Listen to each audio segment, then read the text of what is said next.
Hi,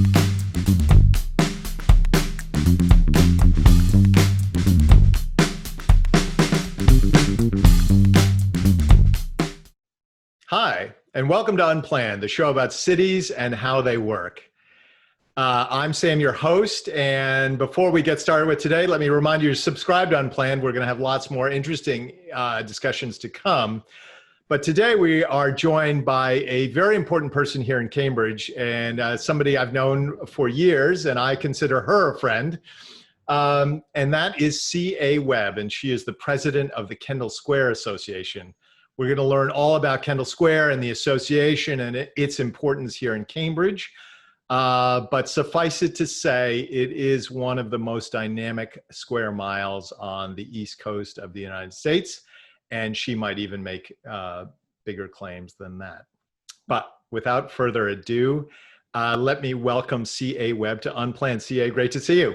Thank you, Sam. It's so nice to be here. Well, it's good to see you. Let's jump in first to Kendall Square and the association. We will get around to issues like what it's been like under COVID, which is kind of how this show started. But tell us about Kendall Square. What is Kendall Square and why is it important?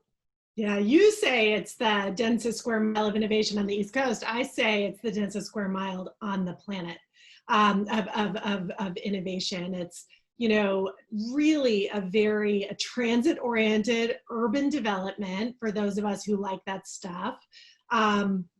Here in Cambridge, that sits, right alongside MIT, anchored by that 150-year-old university that lives in this very symbiotic way with a dense community of biotech and technology and other innovation-driven companies, research institutions, and nonprofits.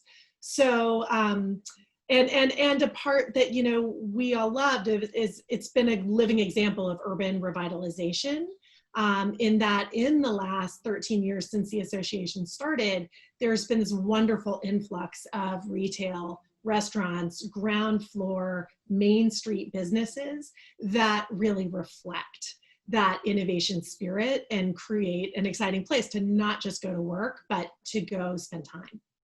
So tell us about the association. So you're the president of the Kendall Square Association. Yep. And I've been around Cambridge long enough to remember when that was all starting. It's kind of how you figure out what to do in Kendall Square, if that's correct. I don't know. How would you describe what the association is and what it does? Yeah, and we say we enable the future by connecting the people, changing world. So at its very, basic level, it's about creating a permeable membrane and, real cellular connectivity across this innovation community. Go a little deeper into that. That may be a metaphor people are struggling with to process. What does that mean? What does that mean? So for innovation to happen, creative collisions have to happen. People have to meet. Companies have to get some insight into what one another are working on and realize, aha, wait a minute, we should be doing research together. We should be exchanging ideas on a regular basis. Wait, we should be acquiring you someday. We should have, a strategic partnership. And for those things to happen, they take intention. And so you really have to create a platform that enables that kind of connectivity. And those platforms happen informally in lots of ways, by being neighbors that share, a square block or that share an elevator bank. It's beautiful when it happens organically, but sometimes we also really do need to have some intention in stewarding relationships and making critical introductions and connections. And so that's what the Kendall Square Association does. And why don't, just to give a flavor of what kind of people we're talking about, tell us a little bit of who some of the members are, some of the people who do play in the sandbox of Kendall Square. What are we talking about there? So it really is, an overused but really meaningful word. It's the ecosystem.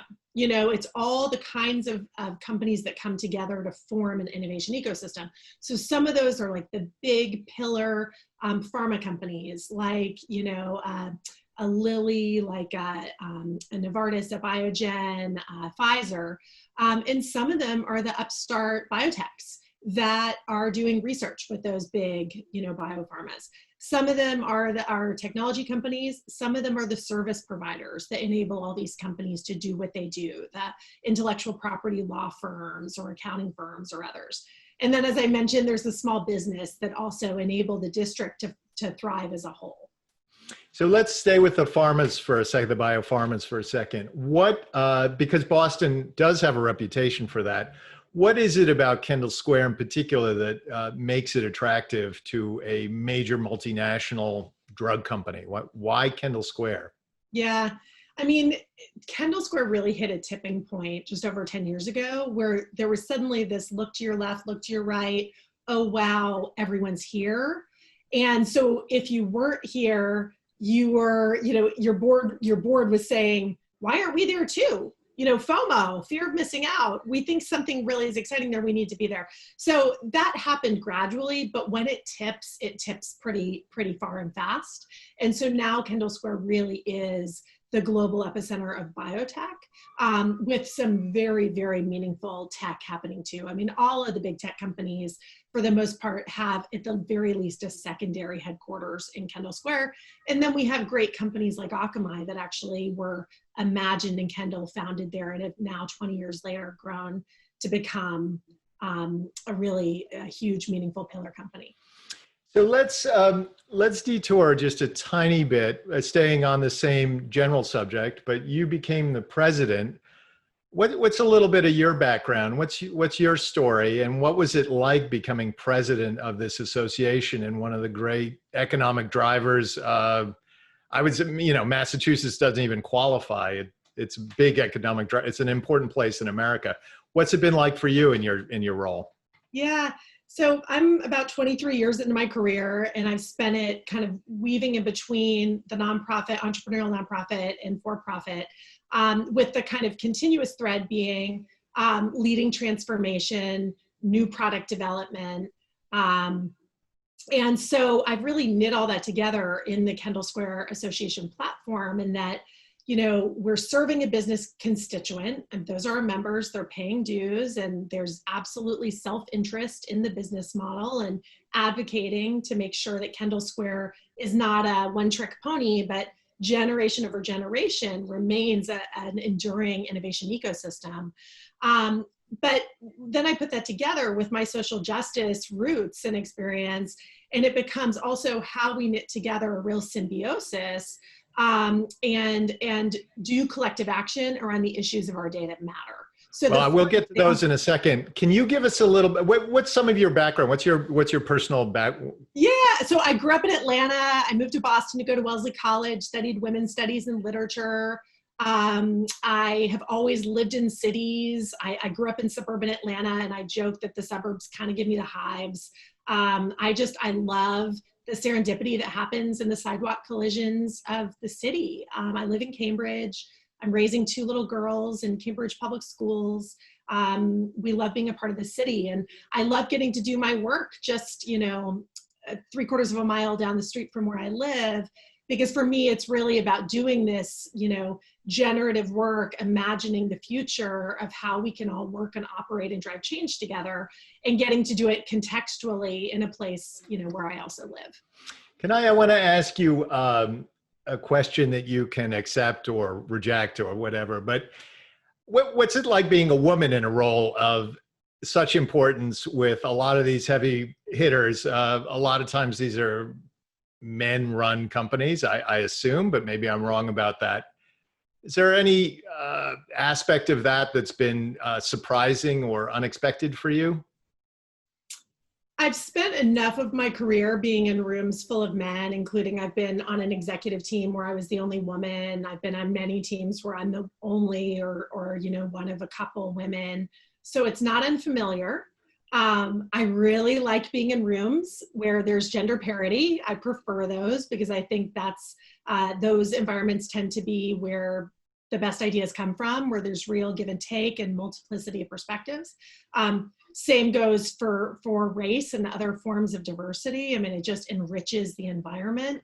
And that's been proven through research, and it's certainly been proven through my lived experience. I mean, gender enters the equation. It's something I'm conscious of much of the time and having to navigate. And, you know, it's not just about how men may read me, but sometimes it's how women may read me. How ambitious I'm allowed to be, or ways in which I have to hold some of that back because it's uncomfortable for other people. And so it's something I'm mindful of and carry with me for sure. So we're going to cover two other main subjects, one of which is COVID and its impact on Kendall Square and what that whole experience has been like. I also do want to touch on the George Floyd experience, that his murder by a police officer, and everything that we collectively as a society have been going through. But I want to stay on Kendall Square for a second longer before we get to those issues, and talk, if you could talk about your relationship or your relating to the city of Cambridge, which is an important part of this whole equation. As many people know, Cambridge is, in American terms, is a very old city. It's 400 years old. Yeah. And so it has very different parts of the city, Kendall being one of the newest parts, or one of the newer parts anyway. And that's allowed for a lot of change that might not be possible elsewhere in the city. How would you describe how you and your organization and some of your members and other people relate to the city, its government, its functions, and how it works? How does that work? Yeah, I mean, I guess the answer is early, often, you know, frequently, a huge amount. You know, we're so fortunate to do business in a city that is so well run, so thoughtfully managed, with so many active, avid stakeholders who really engage in building our city, whether it's, you know, being activists and showing up at the meeting and expressing views, or whether it's, you know, actually serving in city government or working on city staff. So Kendall Square Association spends a lot of time engaging with the city, both, you know, the council and city staff itself, specifically around initiatives like transportation. The city is just wonderful to work with.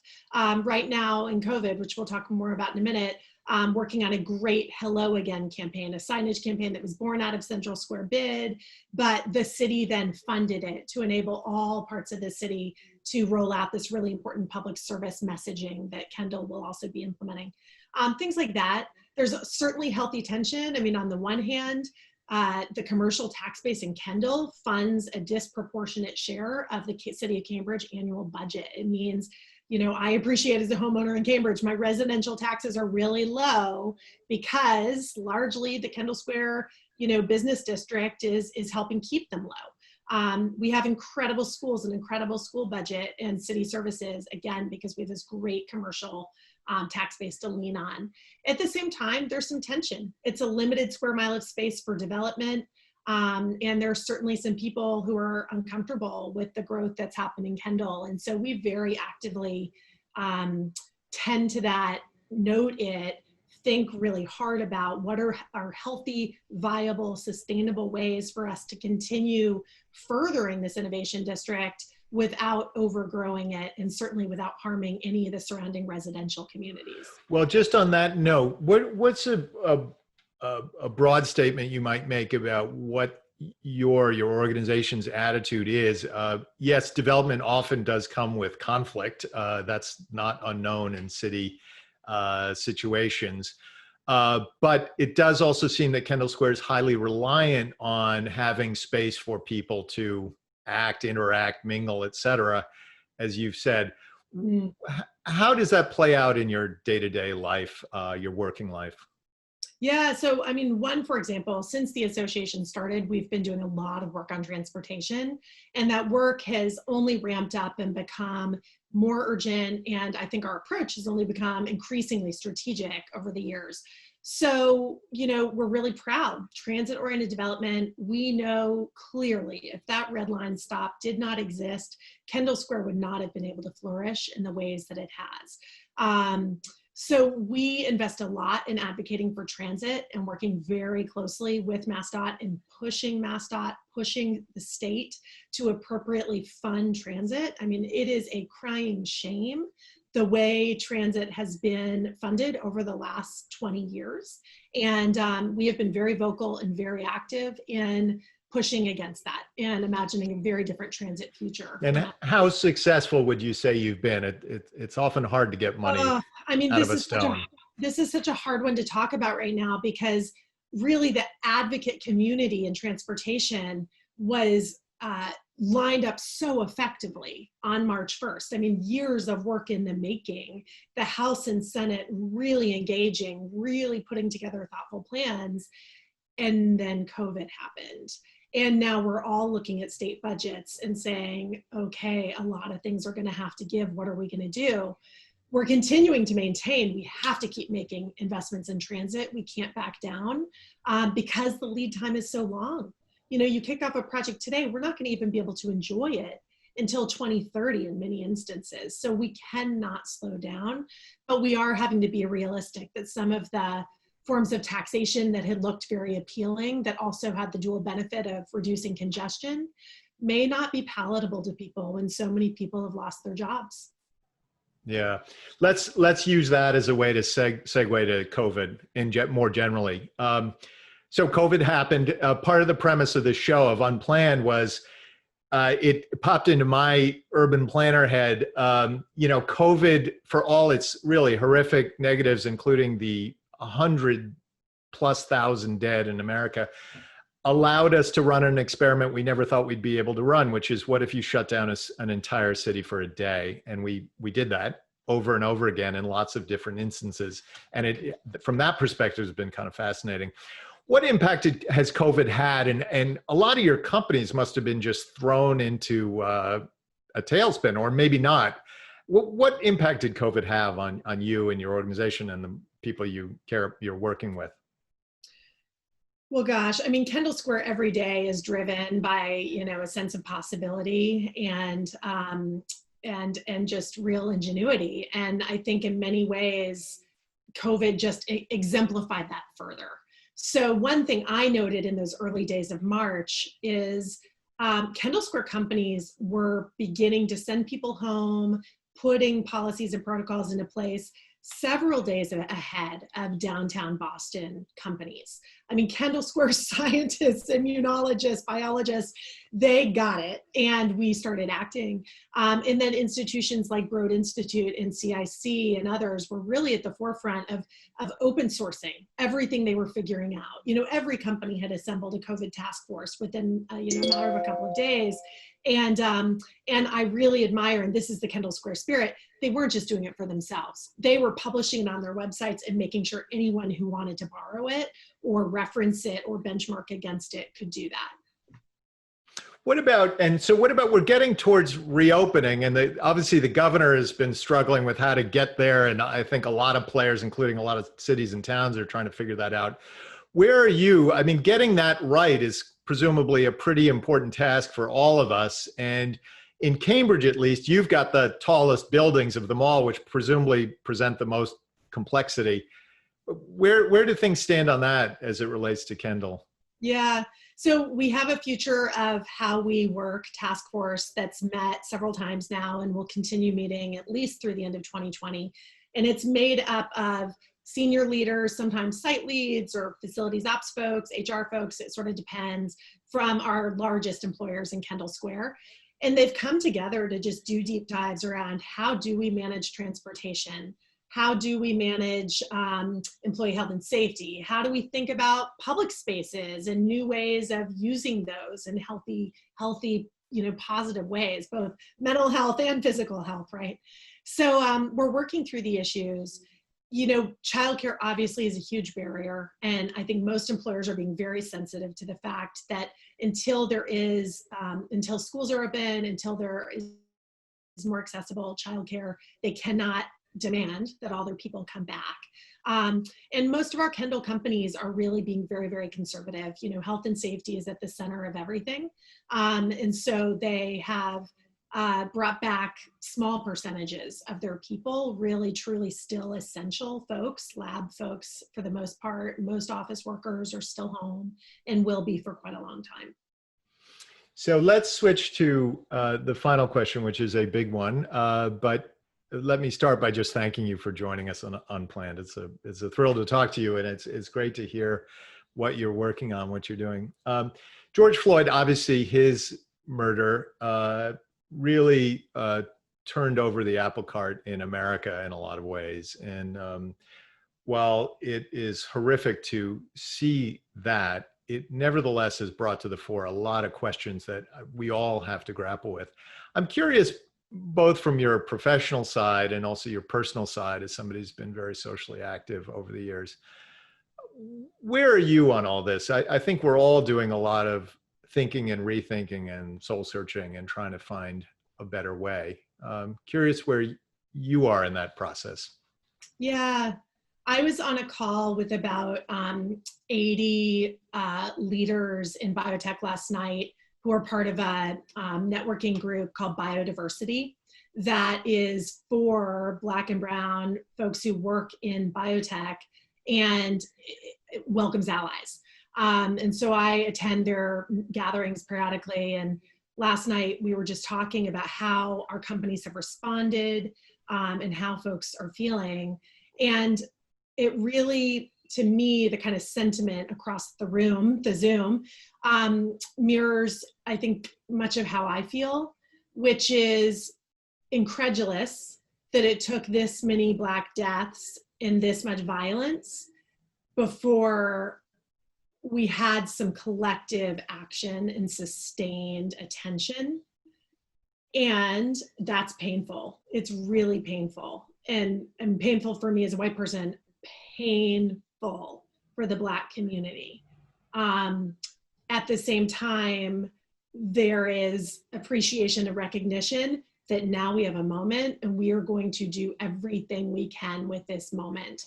And so what that means for us in Kendall Square is it's a lot of things. It's certainly as a Kendall Square Association, we're doing a racial equity audit of how we run our organization and what we do. We are taking a program that's been a couple years in the making. We've been on a diversity, equity, and inclusion journey as an organization for a couple of years, really trying to understand how our members think about this work, where they are, what they need. And we had just been getting ready to launch a program called Inclusion Drives Innovation that we were going to push out for this fall and had a host committee assembled and all these things.